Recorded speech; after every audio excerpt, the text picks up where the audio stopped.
യുവാക്കൾക്കായി 1 ലക്ഷം കോടിയുടെ പദ്ധതി. GST നിരക്കുകൾ കുറയ്ക്കുമെന്നും പ്രധാനമന്ത്രി. യുവാക്കൾക്കായി 1 ലക്ഷം കോടി രൂപയുടെ പദ്ധതി പ്രഖ്യാപിച്ച് പ്രധാനമന്ത്രി നരേന്ദ്രമോദി.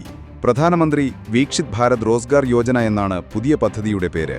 ഈ പദ്ധതി അനുസരിച്ച് സ്വകാര്യ മേഖലയിൽ ആദ്യമായി ജോലിയിൽ പ്രവേശിക്കുന്ന യുവാക്കൾക്ക് സർക്കാരിൽ നിന്ന് 15,000 രൂപ ലഭിക്കും. കൂടുതൽ തൊഴിലവസരങ്ങൾ നൽകുന്ന കമ്പനികളെ പ്രോത്സാഹിപ്പിക്കും.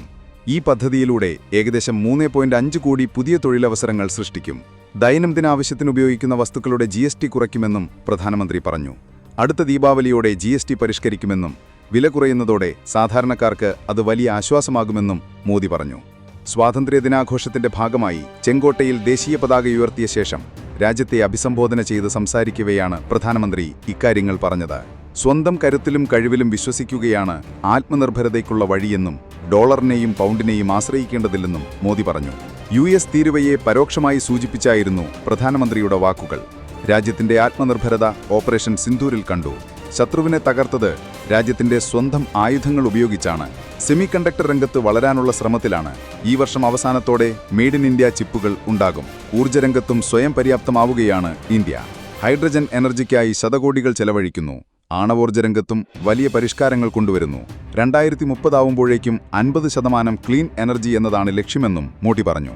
ഇന്ത്യയുടെ ആകാശം സുരക്ഷിതമാക്കാൻ മിഷൻ സുദർശൻ ചക്ര. ഭഗവാൻ ശ്രീകൃഷ്ണന്റെ സുദർശൻ ചക്രത്തിൽ നിന്ന് പ്രചോദനം ഉൾക്കൊണ്ട് ഇസ്രയേലിന്റെ അയൺ ഡോമിന് സമാനമായ സുദർശൻ ചക്ര മിഷൻ പ്രഖ്യാപിക്കുകയാണ് പ്രധാനമന്ത്രി നരേന്ദ്രമോദി.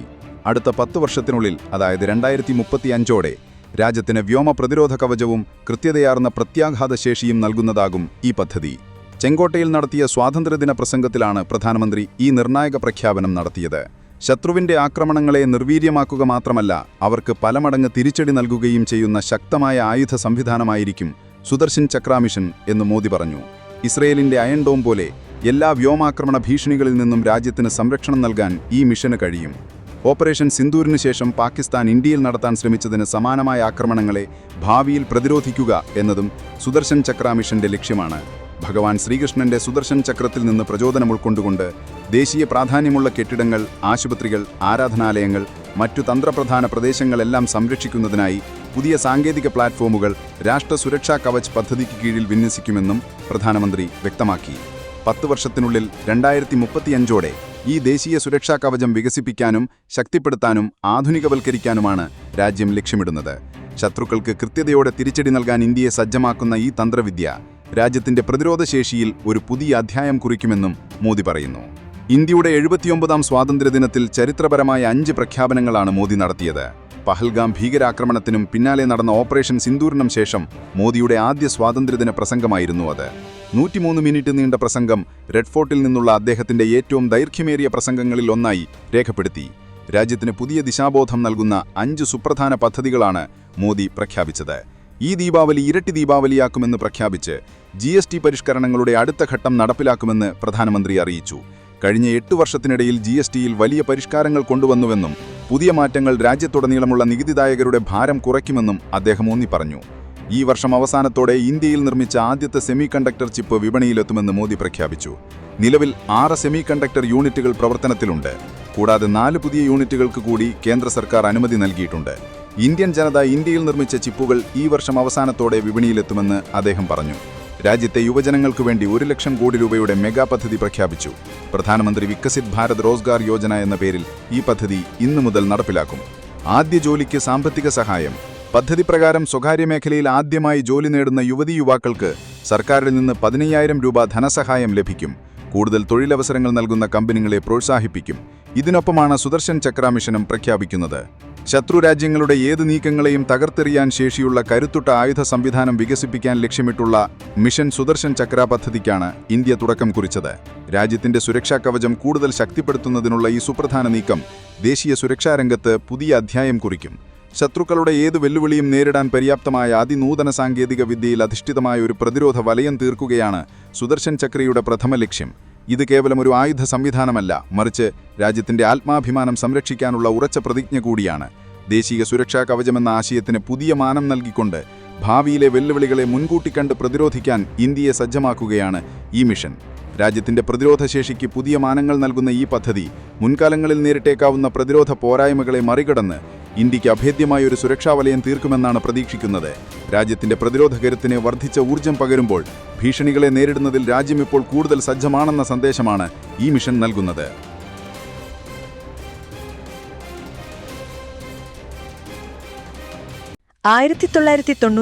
മുതൽ 2014 വരെ ബലാത്സംഗം ചെയ്ത് കൊലപ്പെടുത്തിയത് 100ഓളം സ്ത്രീകളെ. ധർമ്മസ്ഥലയിൽ മലയാളി യുവതിയുടെ മൃതദേഹം മറവ് ചെയ്തിട്ടുണ്ടെന്ന വെളിപ്പെടുത്തലുമായി ശുചീകരണ തൊഴിലാളി. ബംഗളൂരു വിദ്യാർത്ഥിനികൾ ഉൾപ്പെടെ 100-ലധികം സ്ത്രീകളെ ബലാത്സംഗം ചെയ്തു കൊലപ്പെടുത്തി കുഴിച്ചുമൂടിയ ധർമ്മസ്ഥലയിൽ മലയാളി യുവതിയുടെ മൃതദേഹം കുഴിച്ചിട്ടുണ്ടെന്ന് വെളിപ്പെടുത്തി ശുചീകരണ തൊഴിലാളി. 1998-നും 2014-നും ഇടയിൽ കർണാടകയിലെ ധർമ്മസ്ഥലയിലാണ് സംഭവം നടന്നത്. ധർമ്മസ്ഥല ക്ഷേത്രത്തിലെ മുൻ ശുചീകരണ തൊഴിലാളിയുടെ മൊഴിയുടെ അടിസ്ഥാനത്തിൽ കർണാടക പോലീസിന്റെ പ്രത്യേക സംഘം അന്വേഷണം ആരംഭിച്ചിരുന്നു. ഇതിനു പിന്നാലെയാണ് ധർമ്മസ്ഥലയിൽ മലയാളി യുവതിയുടെ മൃതദേഹം കുഴിച്ചിട്ടുണ്ടെന്നുള്ള വെളിപ്പെടുത്തൽ. മൃതദേഹം കുഴിച്ചിട്ടിടത്ത് പാറകൾ കൊണ്ട് നിറഞ്ഞിരിക്കുന്നതിനാൽ പരിശോധനയിൽ അസ്ഥികൾ കണ്ടെത്താനായില്ല. അതേസമയം ഭൂപ്രകൃതിയിലുണ്ടായ മാറ്റമാണ് തിരച്ചിലിന് പ്രതികൂലമെന്നും തന്റെ വെളിപ്പെടുത്തൽ ശരിയാണെന്നും ശുചീകരണ തൊഴിലാളി പറഞ്ഞു. പരിശോധനയിൽ ഇതുവരെ 2 സ്പോട്ടുകളിൽ നിന്ന് മാത്രമാണ് അസ്ഥികൾ കണ്ടെത്തിയിട്ടുള്ളത്. ഇതിനു പിന്നാലെ സാക്ഷിക്കെതിരെ കേസെടുക്കണമെന്ന ആവശ്യം ശക്തമാകുമ്പോഴാണ് കൂടുതൽ വെളിപ്പെടുത്തൽ. മലയാളി യുവതിയുടെ മൃതദേഹം താൻ മറവ് ചെയ്തിട്ടുണ്ട്. ഈ സ്പോട്ട് പ്രത്യേക അന്വേഷണ സംഘത്തിന് കാട്ടിക്കൊടുത്തു. എന്നാൽ ഇവിടമാകെ പാറ കൊണ്ട് നിറഞ്ഞിരിക്കുകയാണ്. മണ്ണിട്ട് നിലംപൊക്കിയിട്ടുമുണ്ട്. ഭൂപ്രകൃതിയിലുണ്ടായ വലിയ മാറ്റം തിരച്ചിലിനെ സാരമായി ബാധിക്കുന്നുണ്ട്. ഞാൻ ചെയ്ത തെറ്റ് തിരിച്ചറിഞ്ഞാണ് മടങ്ങിവന്ന അന്വേഷണം ആവശ്യപ്പെട്ടത്. മൃതദേഹങ്ങൾ സംസ്കരിച്ചതിന്റെ തെളിവുകളും ഫോട്ടോകളും അദ്ദേഹം പോലീസിന് നൽകി. അദ്ദേഹത്തിനും കുടുംബത്തിനും പോലീസ് സംരക്ഷണം നൽകിയിട്ടുണ്ട്. 2014-ൽ ജോലി ഉപേക്ഷിച്ച് അദ്ദേഹം കുടുംബത്തോടൊപ്പം ധർമ്മസ്ഥല വിട്ടിരുന്നു. പശ്ചാത്താപവും ഇരകൾക്ക് നീതി ലഭിക്കാനുള്ള ആഗ്രഹവും കൊണ്ടാണ് താനിതിനെക്കുറിച്ച് സംസാരിക്കുന്നതെന്ന് അദ്ദേഹം പോലീസിനോട് പറഞ്ഞു. ധർമ്മസ്ഥല ക്ഷേത്രത്തിലെ ഒരു വനിതാ ജീവനക്കാരിയും ഇത് സംബന്ധിച്ച് മൊഴി നൽകി. തന്റെ ആരോപണങ്ങൾ ശരിയാണെന്ന് തെളിയുമെന്നും ശുചീകരണ തൊഴിലാളി പറഞ്ഞു. അതേസമയം ധർമ്മസ്ഥലയിൽ 13-ാം നമ്പർ പോയിന്റിൽ ഡ്രോൺ റഡാർ ഉപയോഗിച്ചുള്ള പരിശോധന കഴിഞ്ഞ ദിവസം നടന്നിരുന്നു. ഏറ്റവും കൂടുതൽ മൃതദേഹം കുഴിച്ചിട്ടെന്ന് സാക്ഷി വെളിപ്പെടുത്തിയ സ്ഥലമാണ് 13-ാം നമ്പർ പോയിന്റ്. ഇതിനിടെ ധർമ്മസ്ഥലയിൽ നിന്ന് 1986 ഡിസംബറിൽ കാണാതായി കൊല്ലപ്പെട്ട നിലയിൽ കണ്ടെത്തിയ പത്മലതയുടെ മരണം വീണ്ടും അന്വേഷിക്കണമെന്ന് ആവശ്യപ്പെട്ട് സഹോദരി നൽകിയ പരാതി പ്രത്യേക അന്വേഷണ സംഘം ഫയലിൽ സ്വീകരിച്ചു. പുനരന്വേഷണം നടത്തി സഹോദരിയുടെ മരണത്തിലെ ദുരൂഹത നീക്കണമെന്നാണ് ആവശ്യം. കോളേജ് വാർഷിക ആഘോഷ ചടങ്ങിൽ പങ്കെടുക്കാൻ പോയി കാണാതായ പത്മലതയുടെ ശരീരഭാഗങ്ങൾ 56 ദിവസത്തിനു ശേഷം കണ്ടെത്തിയിരുന്നു. CID വിഭാഗം അന്വേഷണം നടത്തിയെങ്കിലും കാര്യമായ പുരോഗതി കൈവരിക്കാനാവാതെ വന്നതോടെ ഫയൽ ക്ലോസ് ചെയ്തു. താരസംഘടനയായ അമ്മയുടെ തലപ്പത്തേക്ക് ഇനി പെൺമുഖങ്ങളാകും. അമ്മയുടെ പ്രസിഡന്റ് സ്ഥാനത്തേക്ക് ശ്വേതാ മേനോൻ തിരഞ്ഞെടുക്കപ്പെട്ടു. കുക്കു പരമേശ്വരൻ ജനറൽ സെക്രട്ടറിയായും ഉണ്ണി ശിവപാൽ ട്രഷറർ സ്ഥാനത്തേക്കും തിരഞ്ഞെടുക്കപ്പെട്ടു.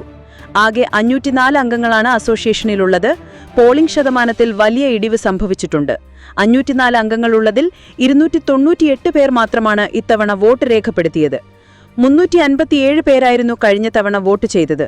70% കഴിഞ്ഞ തവണത്തെ പോളിംഗ്. ഇക്കുറി കടുത്ത മത്സരം നടന്നിട്ടും 12% ഇടിവോടെ 298 പേരാണ് വോട്ട് ചെയ്തത്. 58% ഇത്തവണത്തെ പോളിംഗ്. ശ്വേതാ മേനോനും ദേവനുമാണ് ഇത്തവണ പ്രസിഡന്റ് സ്ഥാനത്തേക്ക് മത്സരിച്ചത്. ജനറൽ സെക്രട്ടറി സ്ഥാനത്തേക്ക് രവീന്ദ്രനും കുക്കു പരമേശ്വരനും മത്സരിച്ചു. വൈസ് പ്രസിഡന്റ് സ്ഥാനത്തേക്ക് ജയൻ ചേർത്തല, നാസർ ലത്തീഫ്, ലക്ഷ്മി പ്രിയ എന്നിവരാണ് മത്സരിച്ചത്. ഉണ്ണി ശിവപാൽ, അനൂപ് ചന്ദ്രൻ എന്നിവർ ട്രഷറർ സ്ഥാനത്തേക്കും മത്സരിച്ചു. ജോയിന്റ് സെക്രട്ടറി സ്ഥാനത്തേക്ക് അൻസിബ ഹസൻ എതിരില്ലാതെ തിരഞ്ഞെടുക്കപ്പെട്ടിരുന്നു. ഈ സ്ഥാനത്തേക്ക് നേരത്തെ 13 പേർ പത്രിക സമർപ്പിച്ചുവെങ്കിലും അൻസിബ ഒഴികെ മറ്റു 12 പേരും പത്രിക പിൻവലിക്കുകയായിരുന്നു. 11 അംഗ എക്സിക്യൂട്ടീവ് കമ്മിറ്റിയിലേക്ക് 13 പേരാണ് മത്സരിച്ചത്. ഇതിൽ 4 സീറ്റ് വനിതാ സംവരണമാണ്. 7 ജനറൽ സീറ്റുകളും. കൈലാഷ്, സിജോയ് വർഗീസ്, റോണി ഡേവിഡ്, ടിനി ടോം, സന്തോഷ് കീഴാറ്റൂർ, വിനു മോഹൻ, നന്ദു പൊതുവാൾ, ജോയ് മാത്യു, നീന കുറുപ്പ്, സജിത ബേറ്റി, സരയു മോഹൻ, അഞ്ജവി നായർ എന്നിവരാണ് എക്സിക്യൂട്ടീവ് കമ്മിറ്റിയിലേക്ക് മത്സരിച്ചത്. ശ്വേതാ മേനോനെതിരായ പരാതി, കുക്കു പരമേശ്വരനെതിരായ ആരോപണം തുടങ്ങി വിവാദങ്ങൾ കത്തിനിന്ന സമയത്താണ് ഇത്തവണത്തെ അമ്മ തിരഞ്ഞെടുപ്പ് നടന്നത് എന്ന പ്രത്യേകത കൂടിയുണ്ട്. ചരിത്രത്തിൽ ആദ്യമായിട്ടാണ് ഇത്തരത്തിൽ ആരോപണ പ്രത്യാരോപണങ്ങളിലൂടെ കടന്നുപോയ ഒരു തിരഞ്ഞെടുപ്പ് അമ്മയിലുണ്ടായത്. മുതിർന്ന താരങ്ങളെ അടക്കം ഇത്തവണ തിരഞ്ഞെടുപ്പിൽ വോട്ട് ചെയ്യാൻ എത്തിക്കാനുള്ള വലിയ ശ്രമം നടത്തിയിട്ടുണ്ട്. താരങ്ങളായ ജനാർദ്ദനൻ വത്സലമേനോൻ, ശ്രീരാമൻ, മല്ലിക സുകുമാരൻ, കൊല്ലം തുളസി, ഇന്ദ്രൻസ് എന്നിവരും വോട്ട് ചെയ്യാനെത്തി. എല്ലാവരും കൂടിച്ചേർന്ന് മികച്ച ഭരണം കാഴ്ചവെക്കുമെന്നാണ് പ്രതീക്ഷിക്കുന്നതെന്ന് മുൻ പ്രസിഡന്റ് മോഹൻലാൽ മാധ്യമങ്ങളോട് പ്രതികരിച്ചു. അതേസമയം ശ്വേതാ മേനോനെതിരായ പരാതിയിൽ തനിക്ക് പങ്കുണ്ടെന്ന് തെളിഞ്ഞാൽ താൻ അഭിനയം നിർത്തുമെന്നാണ് ബാബുരാജിന്റെ പ്രഖ്യാപനം. അരിയിൽ ഷുക്കൂർ വധയ്ക്ക് പിന്നാലെ ഉണ്ടായ ആക്രമണത്തിൽ പരിക്കേറ്റ് 13 വർഷമായി ചികിത്സയിൽ കഴിഞ്ഞിരുന്ന CPM പ്രവർത്തകൻ മരിച്ചു. കണ്ണൂർ അരിയിൽ സ്വദേശി വള്ളേരി മോഹനാണ് മരിച്ചത്. 2012 ഫെബ്രുവരി 21 മോഹനനെ മുസ്ലിം ലീഗ് പ്രവർത്തകർ ആക്രമിച്ചത്. വീട്ടിൽ നിന്നും പിടിച്ചിറക്കി കൊണ്ടുപോയാണ് മോഹനനെ ആക്രമിച്ചത്. ഏറെക്കാലം ആശുപത്രിയിലായിരുന്ന മോഹനൻ പിന്നീട് അരിയിൽ നിന്നും മാറി മാതമംഗലത്തെ ബന്ധുവീട്ടിലായിരുന്നു താമസം. ചികിത്സയിലൂടെ ആരോഗ്യനില മെച്ചപ്പെട്ടെങ്കിലും കഴിഞ്ഞ ദിവസം ഗുരുതരമായി. ഏതാനും ദിവസങ്ങളായി കണ്ണൂരിലെ സ്വകാര്യ ആശുപത്രിയിൽ ചികിത്സയിലിരിക്കെ വെള്ളിയാഴ്ച രാവിലെ മരണം സംഭവിക്കുകയായിരുന്നു. ഫ്ളാറ്റിലെ കിടപ്പുമുറിയിൽ വനിതാ ഡോക്ടറെ മരിച്ച നിലയിൽ കണ്ടെത്തി. ആലുവ രാജഗിരി ആശുപത്രിയിലെ സർജിക്കൽ ICUവിൽ ജോലി ചെയ്യുന്ന ഡോക്ടർ മീനാക്ഷി വിജയകുമാറാണ് മരിച്ചത്. ഇവർ താമസിക്കുന്ന കുന്നുവഴിയിലെ ഫ്ളാറ്റിലാണ് സംഭവം. ഇവരുടെ കൈത്തണ്ടയിൽ സിറിഞ്ച് കണ്ടതായി പറയുന്നു. ആത്മഹത്യയാണെന്ന് പ്രാഥമിക നിഗമനം. ഇന്ന് രാവിലെ ആശുപത്രിയിൽ എത്താത്തതിന്റെ തുടർന്ന് ഫോൺ വിളിച്ചെങ്കിലും എടുത്തില്ല. ഫ്ളാറ്റിലുള്ളവർ ശ്രമിച്ചിട്ടും വാതിലും തുറന്നില്ല. ഇതേ തുടർന്ന് വാതിൽ പൊളിച്ചകത്ത് കയറിയപ്പോഴാണ് ഡോക്ടർ കിടത്തുമുറിയിൽ മരിച്ചു കിടക്കുന്നത് കണ്ടത്. പെരുമ്പാവൂർ പോലീസ് സ്ഥലത്തെത്തി അന്വേഷണം ആരംഭിച്ചു. ഇവർ ഒറ്റയ്ക്കാണ് ഫ്ളാറ്റിൽ താമസിക്കുന്നത്. സംസ്ഥാനത്ത് കൊടും കുറ്റവാളികൾക്ക് സംരക്ഷണം കിട്ടുന്നുവെന്ന് CPI പത്തനംതിട്ട ജില്ലാ സമ്മേളനത്തിലെ രാഷ്ട്രീയ റിപ്പോർട്ട്. സർക്കാരിനും CPMനുമെതിരെ പരോക്ഷ വിമർശനമാണ് റിപ്പോർട്ടിലുള്ളത്. കൊടിസുനിയെ പോലെയുള്ളവർക്ക് ജയിൽ വിശ്രമകേന്ദ്രം പോലെയാണ്. കാപ്പ പോക്സോ പ്രതികൾക്ക് രാഷ്ട്രീയ സ്വീകരണം കിട്ടുന്നുവെന്നും റിപ്പോർട്ടിൽ പറയുന്നു. സംസ്ഥാനത്ത് പോലീസുകാർ അമിതാധികാരം ഉപയോഗിക്കുകയാണ്. ADGP അജിത് കുമാറിനെ പോലെയുള്ളവർ മന്ത്രിമാരെ പോലും അംഗീകരിക്കുന്നില്ല. വിവിധ സർക്കാർ വകുപ്പുകളിൽ കുടുംബശ്രീ അംഗങ്ങളെ തിരുകി കയറ്റുന്നു. ഇത് PSCയെയും എംപ്ലോയ്മെന്റ് എക്സ്ചേഞ്ചിനെയും നോക്കുകുത്തിയാക്കുന്നതുപോലെയാണ്. മൃഗസംരക്ഷണ വകുപ്പ് പ്രവർത്തനം തൃപ്തികരമല്ലെന്നും റിപ്പോർട്ടിൽ വിമർശനമുണ്ടായി. ബംഗാളിലെ ഹുഗ്ലി ജില്ലയിലെ സിംഗൂരിൽ നഴ്സിംഗ് ഹോമിൽ നഴ്സിനെ മരിച്ച നിലയിൽ കണ്ടെത്തി. നഴ്സിംഗ് ഹോമിന്റെ 4ാം നിലയിലെ മുറിയിൽ 24-കാരിയായ യുവതിയെ സീലിംഗ് ഫാനിൽ തൂങ്ങി മരിച്ച നിലയിലാണ് കണ്ടെത്തിയത്. നഴ്സിംഗ് ഹോമിന്റെ പ്രവർത്തനത്തിലെ ക്രമക്കേടുകൾ വെളിപ്പെടുത്തിയതിനെ തുടർന്ന് യുവതിയെ ലൈംഗികമായി പീഡിപ്പിച്ച ശേഷം കൊലപ്പെടുത്തുകയായിരുന്നുവെന്നാണ് കുടുംബത്തിന്റെ ആരോപണം. സംഭവത്തിൽ സമഗ്രമായ അന്വേഷണം ആവശ്യപ്പെട്ട് BJPയും CPMും രംഗത്തെത്തി. നഴ്സിംഗ് ഹോമിനെതിരെ യുവതിയുടെ പിതാവ് പോലീസിൽ പരാതി നൽകി. അന്വേഷണത്തിന്റെ സുതാര്യത ഉറപ്പാക്കാൻ മജിസ്ട്രേറ്റിന്റെ സാന്നിധ്യത്തിൽ പോസ്റ്റ്മോർട്ടം വീഡിയോയിൽ പകർത്തണമെന്നും അദ്ദേഹം ആവശ്യപ്പെട്ടു. അതേസമയം കുടുംബത്തിന്റെ ആരോപണം നഴ്സിംഗ് ഹോം മാനേജ്മെന്റ് നിഷേധിച്ചു. യുവതി ആത്മഹത്യ ചെയ്തതാണെന്നാണ് മാനേജ്മെന്റിന്റെ ഭാഷ്യം. സംഭവം പുറത്തുവന്നതിന് പിന്നാലെ നഴ്സിംഗ് ഹോം പരിസരത്ത് സംഘർഷാവസ്ഥ ഉടലെടുക്കുകയും രാഷ്ട്രീയ പാർട്ടികൾ പ്രതിഷേധ പ്രകടനങ്ങൾ നടത്തുകയും ചെയ്തു. BJP പ്രവർത്തകർ റോഡ് അവരോധിക്കുകയും ടയറുകൾ കത്തിക്കുകയും ചെയ്തതോടെ 6 മണിക്കൂർ ഗതാഗത തടസ്സമുണ്ടായി. ഇരയുടെ പോസ്റ്റ്മോർട്ടം നടക്കുന്ന ആശുപത്രിയിലേക്ക് CPM പ്രവർത്തകർ പ്രതിഷേധ പ്രകടനം നടത്തി. ആശുപത്രിയിൽ മതിയായ സൗകര്യങ്ങളില്ലെന്ന് ചൂണ്ടിക്കാട്ടി പ്രതിഷേധക്കാർ പോലീസുമായി ഏറ്റുമുട്ടി. മൃതദേഹം സൂക്ഷിച്ചിരുന്ന മോർച്ചറിയിലെ പ്രവർത്തിക്കാത്ത CCTV ക്യാമറകളും തകർന്ന വാതിലുകളും ചൂണ്ടിക്കാട്ടി CPM നേതാവ് തീർത്ഥങ്കർ റോയ് വാർത്താസമ്മേളനം നടത്തി. വിവാഹവുമായി ബന്ധപ്പെട്ട കാമുകനുമായി യുവതി വഴക്കിട്ടിരുന്നുവെന്ന് വാട്സപ്പ് പരിശോധിച്ചതിൽ നിന്ന് കണ്ടെത്തിയതാണ് പോലീസ് പറയുന്നത്. കാമുകനെ കസ്റ്റഡിയിലെടുത്ത് ചോദ്യം ചെയ്യുകയാണ്. വിവാഹം കഴിക്കില്ലെന്ന് താൻ പറഞ്ഞതിനെ തുടർന്ന് യുവതി അസ്വസ്ഥയായിരുന്നുവെന്ന് ഇയാൾ സ്ഥിരീകരിച്ചു. ഇരയേക്കാൾ പ്രായം കുറവായതാണ് വിവാഹം കഴിക്കാത്തതിന്റെ പ്രധാന കാരണമെന്നും ഇയാൾ പറഞ്ഞു. താരസംഘടനയായ അമ്മയുടെ പ്രസിഡന്റായി ശ്വേതാ മേനോൻ. ചരിത്രത്തിൽ ആദ്യമായാണ് ഒരു വനിതാ അമ്മ സംഘടനയുടെ പ്രസിഡന്റാകുന്നത്. വിവാദങ്ങളും ആരോപണ പ്രത്യാരോപണങ്ങളും സജീവമായ തെരഞ്ഞെടുപ്പിൽ ദേവനെ പരാജയപ്പെടുത്തിയാണ് ശ്വേതാ മേനോൻ വിജയം നേടിയത്. കുക്കു പരമേശ്വരനാണ് അമ്മയുടെ ജനറൽ സെക്രട്ടറിയായി തെരഞ്ഞെടുക്കപ്പെട്ടത്. ട്രഷററായി ഉണ്ണി ശിവപാൽ തെരഞ്ഞെടുക്കപ്പെട്ടു. രാവിലെ 10 മുതൽ ഉച്ചയ്ക്ക് 1 മണിവരെ കൊച്ചി മാരിയറ്റ് ഹോട്ടലിലാണ് തെരഞ്ഞെടുപ്പ് നടന്നത്. 233 വനിതാ അംഗങ്ങൾ ഉൾപ്പെടെ സംഘടനയിലെ 507 അംഗങ്ങൾക്കാണ് വോട്ടവകാശമുള്ളത്. ചെന്നൈയിലായതിനാൽ മമ്മൂട്ടി വോട്ട് ചെയ്യാൻ എത്തില്ല എന്നാണ് വിവരം. മോഹൻലാൽ, സുരേഷ് ഗോപി എന്നിവരടക്കമുള്ള പ്രമുഖർ വോട്ട് ചെയ്തു. ദേവനും ശ്വേതാ മേനോനുമായിരുന്നു അമ്മയുടെ പ്രസിഡന്റ് സ്ഥാനത്തേക്ക് മത്സരിച്ചത്. ഇതുവരെ കാണാത്ത തരത്തിലുള്ള ആരോപണങ്ങൾക്കാണ് അമ്മയിലെ തെരഞ്ഞെടുപ്പ് വേദിയായത്. അശ്ലീല സിനിമകളിൽ അഭിനയിച്ചുവെന്നാരോപിച്ച് ശ്വേതാ മേനോനെതിരെ കേസുവരെ രജിസ്റ്റർ ചെയ്യപ്പെട്ടു. ഇത്തരം പ്രതിസന്ധികളെയെല്ലാം അതിജീവിച്ചാണ് ശ്വേത സംഘടനയുടെ തലപ്പത്ത് എത്തുന്നത്. രവീന്ദ്രൻ, കുക്കു പരമേശ്വരൻ എന്നിവരായിരുന്നു ജനറൽ സെക്രട്ടറി സ്ഥാനത്തേക്ക് മത്സരിച്ചത്. കുക്കു പരമേശ്വരനെതിരെ സംഘടനയിലെ തന്നെ ഒരു സംഘം വനിതകൾ ആരോപണവുമായി രംഗത്തെത്തിയിരുന്നു. എന്നാൽ പൊതുപ്രതികരണങ്ങൾക്ക് നിൽക്കാതെ സംയമനത്തോടെയായിരുന്നു കുക്കുവിന്റെ ഇടപെടൽ. എന്തായാലും ഈ വിജയത്തോടെ സംഘടനയിലെ തന്റെ വിശ്വാസ്യത കൂടി തെളിയിക്കുകയാണ് കുക്കു. ജയൻ ചേർത്തലയും ലക്ഷ്മിപ്രിയയുമാണ് വൈസ് പ്രസിഡന്റ് സ്ഥാനത്തേക്ക് മത്സരിച്ച് ജയിച്ചത്. ട്രഷററായി ഉണ്ണി ശിവപാൽ തെരഞ്ഞെടുക്കപ്പെട്ടു. ഹേമ കമ്മിറ്റി റിപ്പോർട്ടിന്റെ തുടർന്നുണ്ടായ വിവാദങ്ങളോടെയാണ് മോഹൻലാൽ അമ്മയുടെ പ്രസിഡന്റ് സ്ഥാനം ഒഴിഞ്ഞത്. ഓഗസ്റ്റ് 28-ന് ഭരണസമിതി രാജിവെച്ചൊഴിഞ്ഞതോടെയാണ് വീണ്ടും തെരഞ്ഞെടുപ്പിന് കളമൊരുങ്ങിയത്. സ്വാതന്ത്ര്യദിന സന്ദേശത്തിൽ പാകിസ്ഥാന് പ്രത്യക്ഷ മറുപടികൾ നൽകിയ പ്രധാനമന്ത്രി നരേന്ദ്രമോദി അമേരിക്കയ്ക്ക് നൽകിയത് പരോക്ഷ സന്ദേശമായിരുന്നു. അമേരിക്കയുടെ തീരുവ ഭീഷണി വിലപോവില്ല എന്ന് മോദി പറയാതെ പറഞ്ഞു. സ്വദേശി മന്ത്രി ചർച്ചയാക്കി. ലോകവിപണിയെ ഇന്ത്യ നയിക്കുമെന്നും പറഞ്ഞു. 2047ഓടെ ഇന്ത്യൻ സമ്പദ്വ്യവസ്ഥ $10 ട്രില്യൺ ആത്മനിർഭർ ഭാരതാണ് ഇന്ത്യയുടെ വഴിയെന്ന് ആവർത്തിച്ച മോദി ഡോളറിനെയും പൗണ്ടിനെയും ആശ്രയിക്കേണ്ട എന്ന് പറഞ്ഞ അമേരിക്കയുടെ തീരുവ ഭീഷണിയെ പരോക്ഷമായും വിമർശിച്ചു. സാങ്കേതികവിദ്യയിൽ ഇന്ത്യ ഏറെ മുന്നേറിയെന്നും വൈകാതെ ഇന്ത്യയിൽ നിർമ്മിച്ച ചിപ്പുകൾ വിപണിയിൽ നിറയുമെന്നും പറഞ്ഞു. ഇന്ത്യയിൽ തന്നെ യുദ്ധവിമാനങ്ങൾ വികസിപ്പിക്കുക എന്നതാണ് അടുത്ത ലക്ഷ്യം. ഇന്ത്യയുടെ ഭാവി പുനർനിർമ്മിക്കേണ്ടതുണ്ട്. ഇത് വിവരസാങ്കേതിക വിദ്യയുടെ യുഗമാണ്. നമുക്ക് സ്വന്തമായൊരു AI ആവാസ വ്യവസ്ഥ വേണമെന്നും പ്രധാനമന്ത്രി ചൂണ്ടിക്കാട്ടി. ഇന്ത്യ ലോകവിപണിയെ ഭരിക്കണമെന്നും അദ്ദേഹം ഓർമ്മിപ്പിച്ചു. സ്വന്തം കഴിവിലും വിഭവങ്ങളിലും വിശ്വസിക്കാം. ഡോളറിനെയും പൗണ്ടിനെയും മാത്രം ആശ്രയിക്കേണ്ടി വരില്ല. ഫൈറ്റർ ജെറ്റുകളുടെ എഞ്ചിനുകൾ ഇവിടെ നിർമ്മിക്കും. സൈബർ സുരക്ഷയിലും സ്വയം പര്യാപ്തത നേടും.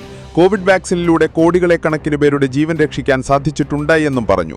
വനിതാ സ്വയം സഹായ സംഘങ്ങൾ അത്ഭുതം സൃഷ്ടിച്ചു. ആശയങ്ങളുമായി യുവാക്കളെ കടന്നുവരൂ എന്ന് നിങ്ങൾക്കിവിടെ വലിയ ഇടമുണ്ട് എന്ന് സാമൂഹിക മാധ്യമ പ്ലാറ്റ്ഫോമുകൾ ഇവിടെ യാഥാർത്ഥ്യമാക്കണമെന്നും അദ്ദേഹം പ്രത്യേകം ചൂണ്ടിക്കാട്ടി.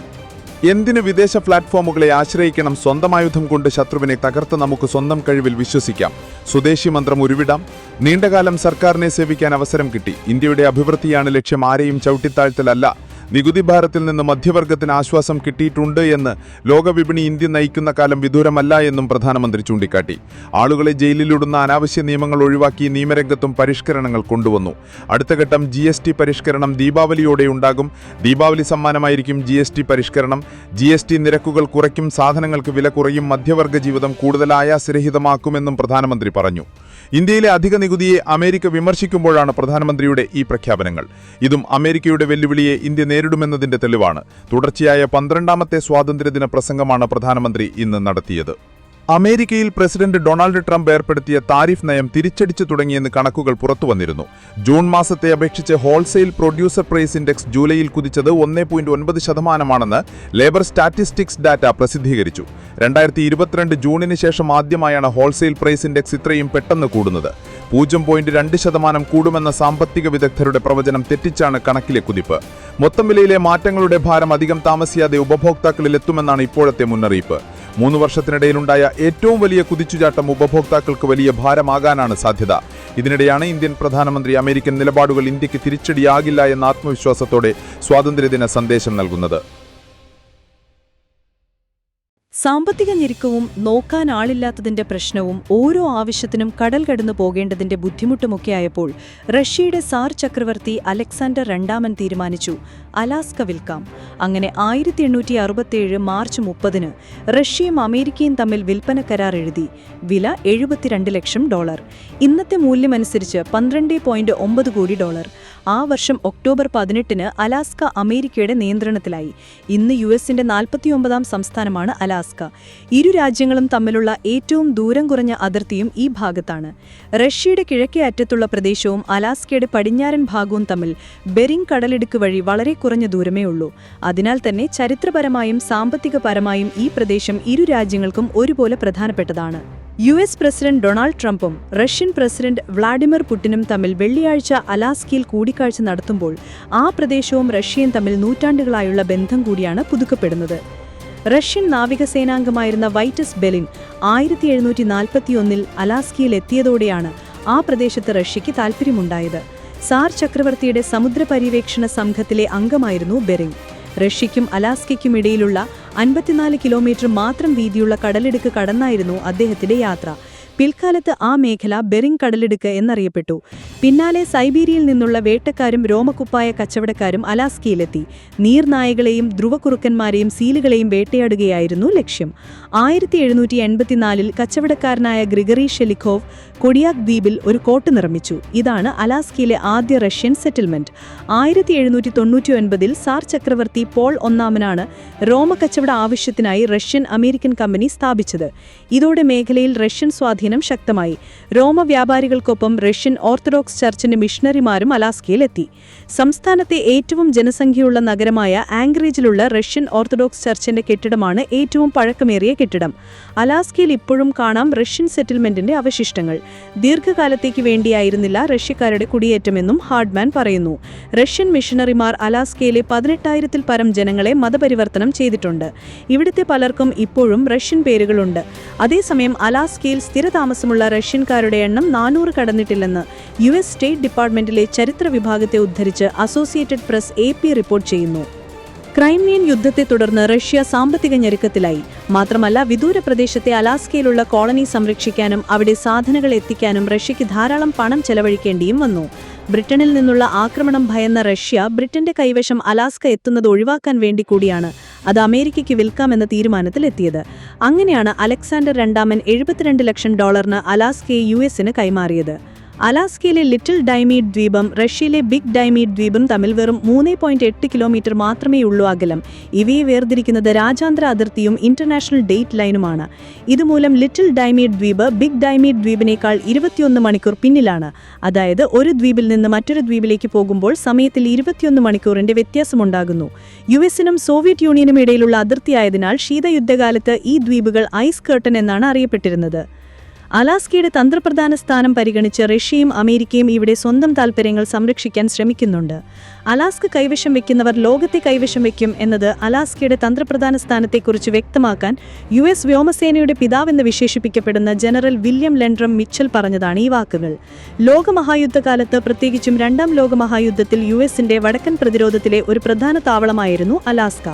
ജപ്പാൻ സൈന്യം US-ന്റെ മണ്ണിൽ അധിനിവേശം നടത്തിയ ഒരേയൊരു യുദ്ധക്കളം അലാസ്കയിലെ അല്യൂഷൻ ദ്വീപുകളായിരുന്നു.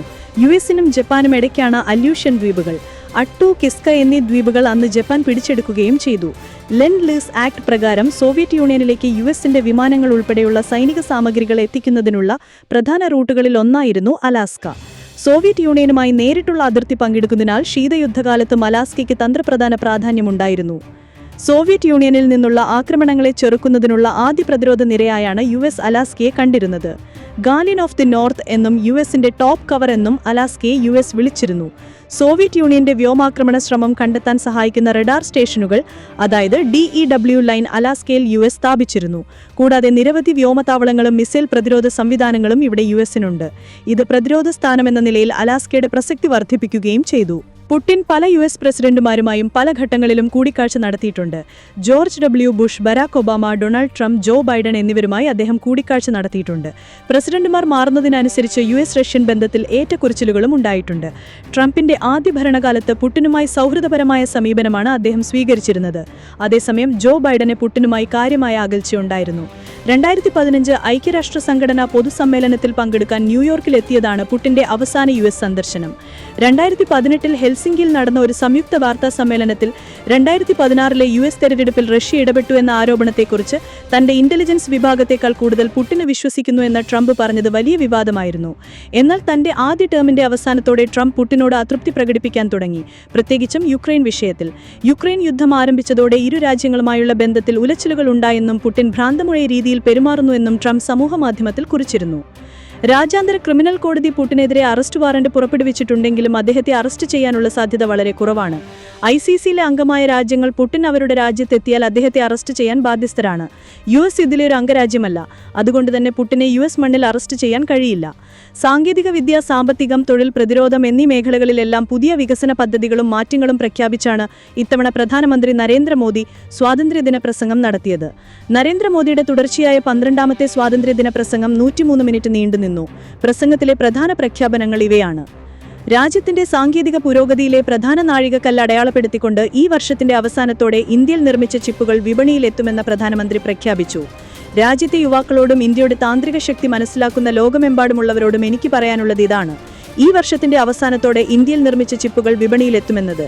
സെമി കണ്ടക്ടർ നിർമ്മാണത്തിൽ ഇന്ത്യയുടെ സ്വാശ്രയം എന്ന ലക്ഷ്യമിട്ടാണ് സർക്കാരിന്റെ ശ്രമം. അതിനായി 6 യൂണിറ്റുകൾ സ്ഥാപിക്കുന്നുണ്ട്. ദീപാവലിക്ക് വൻ ചരക്ക് സേവന നികുതിയിൽ പരിഷ്കാരങ്ങൾ കൊണ്ടുവരുമെന്ന് പ്രധാനമന്ത്രി വാഗ്ദാനം ചെയ്തു. അതോടെ സാധാരണക്കാർക്ക് ഗണ്യമായ നികുതി ഇളവ് ലഭിക്കുകയും അവശ്യ വസ്തുക്കളുടെ നികുതി കുറയ്ക്കുന്നതിലൂടെ ചെറുകിട ഇടത്തരം സംരംഭങ്ങൾക്ക് പ്രയോജനം ലഭിക്കുകയും ചെയ്യും. GSTയിൽ പരിഷ്കാരങ്ങൾ നടപ്പിലാക്കേണ്ട സമയം അതിക്രമിച്ചിരിക്കുകയാണ്. അതിനായി സംസ്ഥാനങ്ങളുമായി നടത്തി. ഇത് പൗരന്മാർക്കുള്ള ദീപാവലി സമ്മാനമായിരിക്കും. നമ്മുടെ MSMEകൾക്ക് വലിയ പ്രയോജനം ലഭിക്കുമെന്നും പ്രധാനമന്ത്രി പറഞ്ഞു.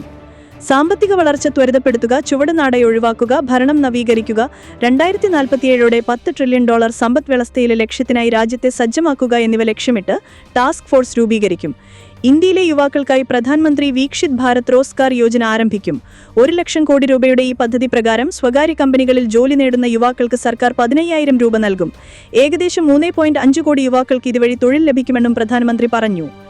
അതിർത്തി പ്രദേശങ്ങളിലെ നുഴഞ്ഞുകയറ്റവും അനധികൃത കുടിയേറ്റവും മൂലമുണ്ടാകുന്ന ജനസംഖ്യാ അവസന്തുലിതാവസ്ഥയുടെ അപകടങ്ങൾ ചൂണ്ടിക്കാണിച്ച് പ്രധാനമന്ത്രി നുഴഞ്ഞുകയറ്റം തടയാൻ ഹൈപവേർഡ് ഡെമോഗ്രഫി മിഷൻ ആരംഭിക്കുമെന്ന് പറഞ്ഞു. ദേശീയ സുരക്ഷയെ ബാധിക്കുന്ന വെല്ലുവിളിയെ നേരിടാനും ഇന്ത്യയിലെ പൗരന്മാരുടെ ഐക്യം, അവസമതിയും അവകാശങ്ങളും എന്നിവ സംരക്ഷിക്കപ്പെടുന്നുവെന്ന് ഉറപ്പാക്കുന്നതുമാണിത്. ശ്രീകൃഷ്ണ ഭഗവാനിൽ നിന്ന് പ്രചോദനം ഉൾക്കൊണ്ട് ഇന്ത്യയുടെ തന്ത്രപ്രധാന സ്ഥാനങ്ങളെ ശത്രുഭീഷണികളിൽ നിന്ന് സംരക്ഷിക്കാൻ സുദർശൻ ചക്ര എന്ന പ്രതിരോധ സംവിധാനം നിർമ്മിക്കുമെന്ന് പ്രധാനമന്ത്രി പറഞ്ഞു. നമ്മെ ആക്രമിക്കാനുള്ള ശത്രുക്കളുടെ ഏതെങ്കിലും ഒരു ശ്രമത്തെ തടയുന്നതിന് ശക്തമായ ആയുധ സംവിധാനം നിർമ്മിക്കുന്നതിനായി ഇന്ത്യ മിഷൻ സുദർശൻ ചക്ര ആരംഭിക്കുകയാണ്.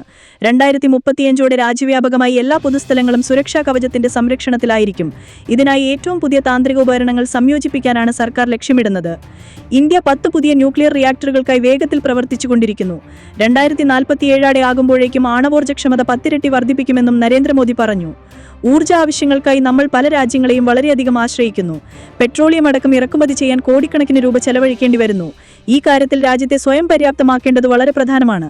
ജലവൈദ്യുത പദ്ധതികൾ വികസിപ്പിക്കാൻ കഴിയുന്ന തരത്തിൽ പുതിയ അണക്കെട്ടുകൾ നിർമ്മിക്കുന്നത് പ്രോത്സാഹിപ്പിക്കുമെന്നും പ്രധാനമന്ത്രി പറഞ്ഞു.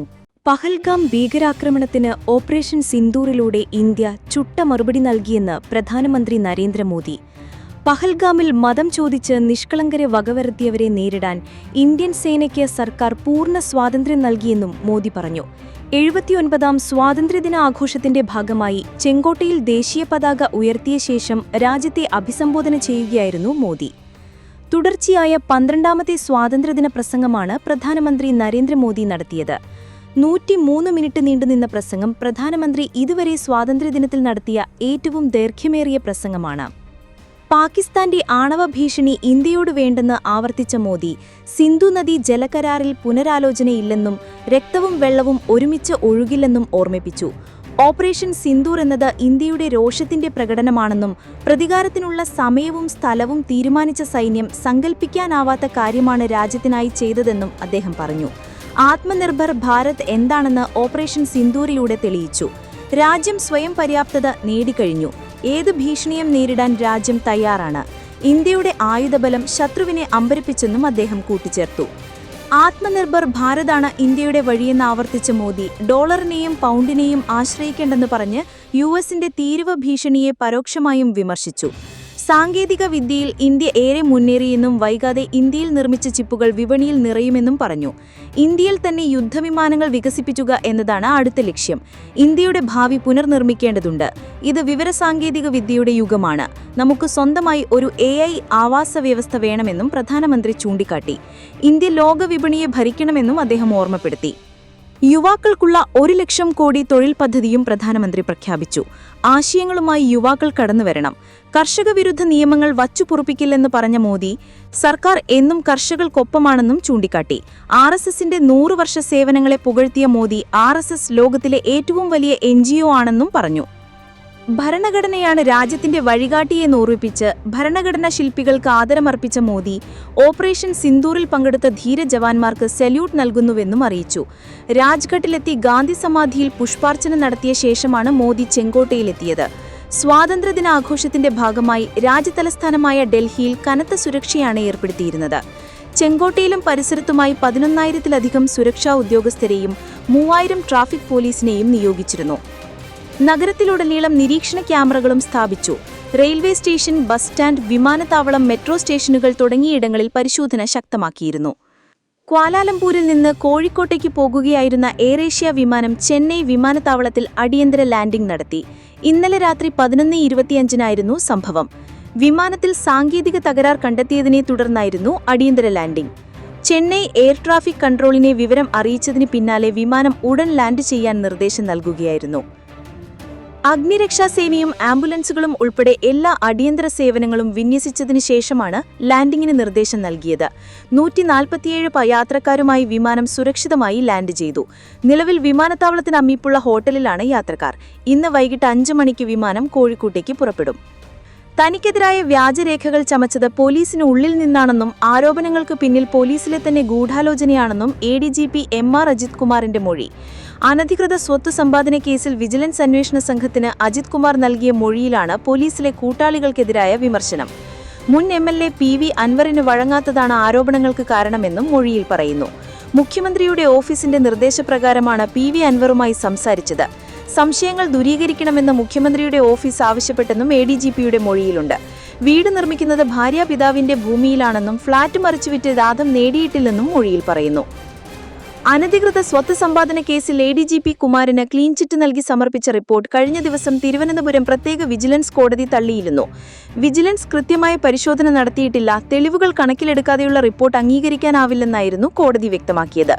അജിത് കുമാർ 1 രൂപ പോലും അനധികൃതമായി സമ്പാദിച്ചതിന് തെളിവില്ല കാട്ടിയാണ് വിജിലൻസ് റിപ്പോർട്ട് സമർപ്പിച്ചത്. കേസ് ഡയറിയും അന്വേഷണ റിപ്പോർട്ടിന്റെ അസൽ പകർപ്പും അന്വേഷണം സംബന്ധിച്ച സർക്കാർ ഉത്തരവിന്റെ പകർപ്പും സാക്ഷിമൊഴികളും പരിശോധിച്ചതിനു ശേഷമായിരുന്നു കോടതി നടപടി. Vigilance deputy superintendent DVSP Shibu Pappachan നേതൃത്വം നൽകിയ വിജിലൻസ് പ്രത്യേക യൂണിറ്റാണ് അന്വേഷണം നടത്തി റിപ്പോർട്ട് സമർപ്പിച്ചത്. മതിയായ രേഖകളും തെളിവും വിജിലൻസ് പരിശോധിച്ചില്ല. മേലുദ്യോഗസ്ഥനെ സംരക്ഷിക്കുക എന്ന മട്ടിൽ അന്വേഷണം പൂർത്തിയാക്കുകയാണ് വിജിലൻസ് ചെയ്തതെന്നും കോടതി ഉത്തരവിലുണ്ട്. മലപ്പുറം മഞ്ചേരി മെഡിക്കൽ കോളേജിലെത്തിയ ആരോഗ്യമന്ത്രി വീണ ജോർജിനെതിരെ പ്രതിഷേധിച്ച താൽക്കാലിക ജീവനക്കാർക്കെതിരെ പോലീസ് കേസ്. 2 മാസമായി ശമ്പളം ലഭിക്കാത്തതിനാലാണ് ജീവനക്കാർ പ്രതിഷേധിച്ചത്. സംഘം ചേർന്ന് ബഹളം വെച്ചെന്നും സംഘർഷ സാധ്യതയുണ്ടാക്കിയെന്നും ചൂണ്ടിക്കാട്ടിയാണ് കേസ് രജിസ്റ്റർ ചെയ്തത്. Medical college principal doctor KK അനിൽരാജിന്റെ പരാതിയിലാണ് കണ്ടാലറിയാവുന്ന കരാർ ജീവനക്കാർക്ക് മഞ്ചേരി പോലീസ് കേസെടുത്തത്. ഗവൺമെന്റ് മെഡിക്കൽ കോളേജിൽ വിവിധ പദ്ധതികൾ ഉദ്ഘാടനം ചെയ്യാൻ ചൊവ്വാഴ്ച മന്ത്രി എത്തിയപ്പോഴായിരുന്നു ജീവനക്കാർ മന്ത്രിയോട് നേരിട്ട് ശമ്പളം ചോദിച്ചെത്തിയത്.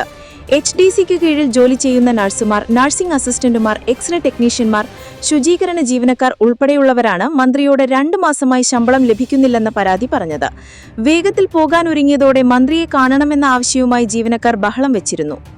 ചെങ്കോട്ടയിലെ സ്വാതന്ത്ര്യദിനാഘോഷത്തിൽ നിന്നും വിട്ടുനിന്ന ലോക്സഭാ പ്രതിപക്ഷ നേതാവ് രാഹുൽ ഗാന്ധിയും കോൺഗ്രസ് അധ്യക്ഷൻ മല്ലികാർജ്ജുൻ ഖർഗെയും. കഴിഞ്ഞ വർഷത്തെ ഇരിപ്പിട ക്രമീകരണത്തിലെ നിരസമാണ് രാഹുൽ പരിപാടിയിൽ നിന്നും വിട്ടുനിന്നതിന് പിന്നിലെന്നാണ് കോൺഗ്രസ് വൃത്തങ്ങൾ നൽകുന്ന സൂചനകൾ. വോട്ടർ പട്ടിക ക്രമീകരണത്തിൽ സർക്കാരിനെതിരെ പോരാട്ടം കടുപ്പിച്ചിരിക്കെയാണ് നേതാക്കൾ സ്വാതന്ത്ര്യദിന ആഘോഷത്തിൽ പങ്കെടുക്കാതെ വിട്ടുനിന്നത്. ഇത് സംബന്ധിച്ച ഔദ്യോഗിക പ്രതികരണം കോൺഗ്രസ് നേതാക്കൾ ആരും തന്നെ നടത്തിയിട്ടില്ല. പ്രോട്ടോകോൾ അനുസരിച്ച് പ്രതിപക്ഷ നേതാവ് മുൻനിരയിലാണ് ഇരിക്കേണ്ടത്. എന്നാൽ കഴിഞ്ഞ വർഷം രാഹുൽ ഗാന്ധിക്ക് മുൻനിരയിൽ ഇരിപ്പിടം അനുവദിച്ചിരുന്നില്ല. പിന്നിൽ 2ാമത്തെ നിരയിലായിരുന്നു രാഹുലിന്റെ ഇരിപ്പിടം. ഒളിമ്പിക്സ് താരങ്ങൾക്കായി നടത്തിയ ഇരിപ്പിട ക്രമീകരണത്തെ തുടർന്നാണ് അത് സംഭവിച്ചതെന്നതായിരുന്നു പ്രതിരോധ മന്ത്രാലയത്തിന്റെ വിശദീകരണം. എന്നാൽ അന്നത്തെ ചീഫ് ജസ്റ്റിസ് DY ചന്ദ്രചൂഡ്, കേന്ദ്രമന്ത്രിമാരായ അമിത് ഷാ, നിർമ്മല സീതാരാമൻ, ശിവരാജ് സിംഗ് ചൌഹാൻ, S ജയശങ്കർ തുടങ്ങിയവർ മുൻനിരയിലായിരുന്നു ഇരുന്നത്. രാഹുൽ ഗാന്ധി ചടങ്ങിൽ പങ്കെടുക്കാതെ വിട്ടുനിന്നതിനെതിരെ BJP രംഗത്തെത്തി. AICC ആസ്ഥാനത്ത് നടന്ന സ്വാതന്ത്ര്യദിനാഘോഷത്തിൽ മല്ലികാർജ്ജുൻ ഖർഗെ ദേശീയ പതാക ഉയർത്തി. ഇതൊരു നാശീയ ആഘോഷമായിരുന്നുവെന്നും പക്ഷേ പാകിസ്ഥാനെ സ്നേഹിക്കുന്ന രാഹുൽ പങ്കെടുക്കാത്തത് ദുഃഖമാണെന്നും BJP വക്താവ് ഷെഹ്സാദ് പൂനവല വിമർശിച്ചു. സ്വാതന്ത്ര്യസമരത്തിന്റെ വിലയേറിയ പൈതൃകത്തിന്റെ അഭിമാനവും ആദരവും സംരക്ഷിക്കേണ്ടത് നമ്മുടെ എല്ലാവരുടെയും കടമയാണെന്ന് രാഹുൽ എക്സിൽ കുറിച്ചു. നമ്മുടെ ജനാധിപത്യം വിലമതിക്കുന്ന സ്വാതന്ത്ര്യം, ന്യായം, സമത്വം, സാഹോദര്യം എന്നിവയുടെ മൂല്യങ്ങൾക്കായി സ്വയം സമർപ്പിക്കാനുള്ളൊരു മഹത്തായ അവസരമാണ് സ്വാതന്ത്ര്യദിനമെന്നും മല്ലികാർജ്ജുൻ ഖർഗെ എക്സിൽ കുറിച്ചു. 79ാം സ്വാതന്ത്ര്യദിന ആഘോഷത്തിന്റെ ഭാഗമായി മുഖ്യമന്ത്രി പിണറായി വിജയൻ തിരുവനന്തപുരം സെൻട്രൽ സ്റ്റേഡിയത്തിൽ ദേശീയ പതാക ഉയർത്തി. തുടർന്ന് സേനാംഗങ്ങളുടെ അഭിവാദം സ്വീകരിച്ച മുഖ്യമന്ത്രി തുറന്ന വാഹനത്തിൽ പരേഡ് പരിശോധിച്ചു. സ്വാതന്ത്ര്യാനന്തരമുള്ള നേട്ടങ്ങളിൽ അഭിമാനിക്കുമ്പോഴും ഇന്ത്യൻ സാമൂഹിക യാഥാർത്ഥ്യങ്ങളുടെ മറ്റു തലങ്ങളെക്കുറിച്ച് വിസ്മരിക്കാൻ പാടില്ല. സ്വാതന്ത്ര്യത്തിനു വേണ്ടി ജീവൻ ബലിയർപ്പിച്ചവരുടെ സ്വപ്നങ്ങൾക്കൊത്താണോ രാജ്യം വളരുന്നതെന്ന് വിലയിരുത്തേണ്ടതുണ്ട്. ദാരിദ്ര്യം, പട്ടിണി മരണം, നിരക്ഷരത, ജാതി വിവേചനം, മതവിദ്വേഷം, തൊഴിലില്ലായ്മ എന്നിവ ഇല്ലാത്ത രാജ്യം യാഥാർത്ഥ്യമാക്കാൻ കഴിഞ്ഞിട്ടില്ല എന്നതാണ് സത്യം. അതൊക്കെ യാഥാർത്ഥ്യമാക്കിയെടുക്കാൻ പുനരർപ്പണം ചെയ്യുകയാണ് വേണ്ടത്. രാഷ്ട്രപിതാവിനെ മാതൃകയാക്കി മനുഷ്യസ്നേഹപരമായ സന്ദേശം ഉൾക്കൊണ്ട് മുന്നോട്ടു പോകണമെന്ന ഒരു ചെറിയ ഇടവേളയിലൊഴികെ ഇത്രനാളും രാജ്യം ജനാധിപത്യം നിലനിർത്തിയതെന്നതാണ് വലിയ നേട്ടം. മതവിദ്വേഷ ശക്തികൾ ഇന്ത്യ എന്ന വികാരത്തെ ദുർബലപ്പെടുത്താൻ ശ്രമിക്കുന്നതിനെ ഒറ്റക്കെട്ടായി ചെറുത്തു തോൽപ്പിക്കാൻ കഴിയേണ്ടതുണ്ട്. ഭരണഘടന ഉയർത്തിപ്പിടിക്കുന്ന മൂല്യങ്ങൾ നടപ്പാകുന്നുവെന്ന് ഉറപ്പുവരുത്താൻ യത്നിക്കണമെന്നും മുഖ്യമന്ത്രി പറഞ്ഞു.